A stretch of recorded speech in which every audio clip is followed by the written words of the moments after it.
This is Upata Kingdom in Ahoda East LGA, and communities in this area are on low land encompassed by lakes, creeks and swamps, which in some seasons retain high volume of water, a good reason for the grievous blow dealt on the people. The 2022 flood came like a mighty wind and changed the economic lifestyle of all negatively. But to cushion the effects of the flood, the Rivers State government set up a task force with the release of 1 billion naira to ameliorate the sufferings of the flood victims. On my visit to the IDP camp at Upata 1 Community Secondary School, Edeoha, where I spoke with inmates, they confirmed receipt of some relief materials from the task force through the Ahoda East LJ chairman, Ben Eke, and his team. They thanked Governor Nyesom Ezengo-Wike for the gesture. Chairman come, who go bring something. I never move out to see that thing, but then they share food.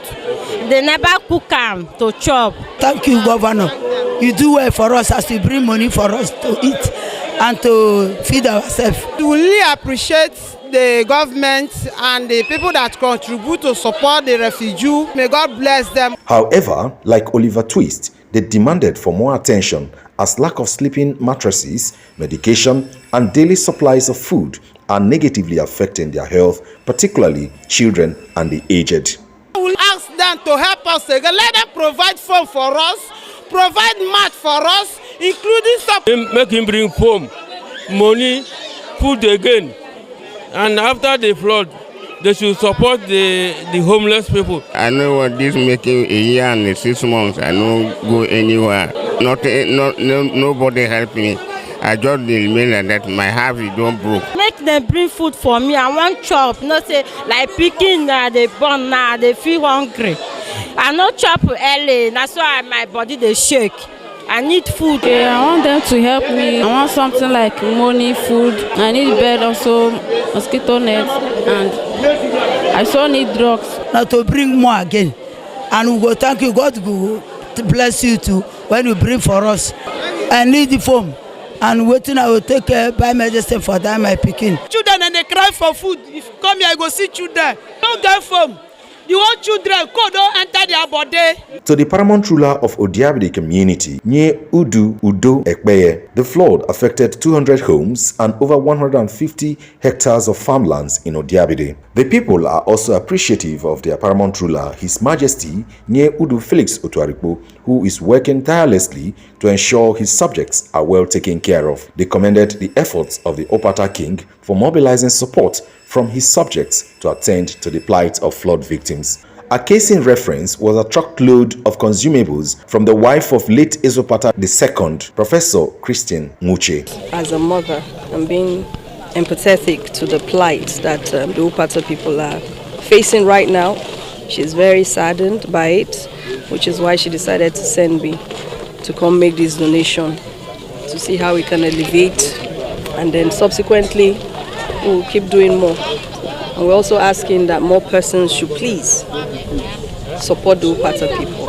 When contacted, the King, Felix Otuarikpo, explained that the flood ravaged the 21 communities in Upata Kingdom. He expressed thanks to the Rivers State government for approving 1 billion naira for flood victims, but called on the state task force to do more in the area of medical emergencies. This is the first time that flood has affected the entire 21 communities. No community is spared in the entire Upata Kingdom.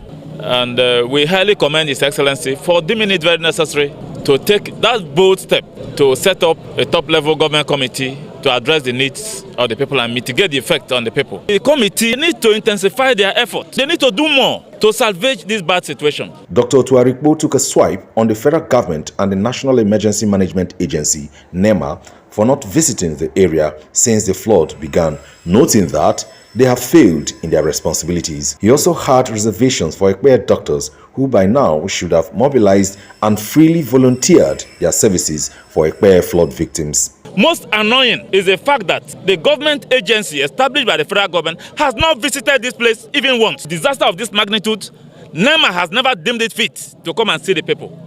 I feel it's the most irresponsible government organ in this country. Does it mean we don't even have Ekpeye doctors that can come in to fill the gap? Because we have given a lot of notice to Ekpeye health professionals to volunteer and help our people.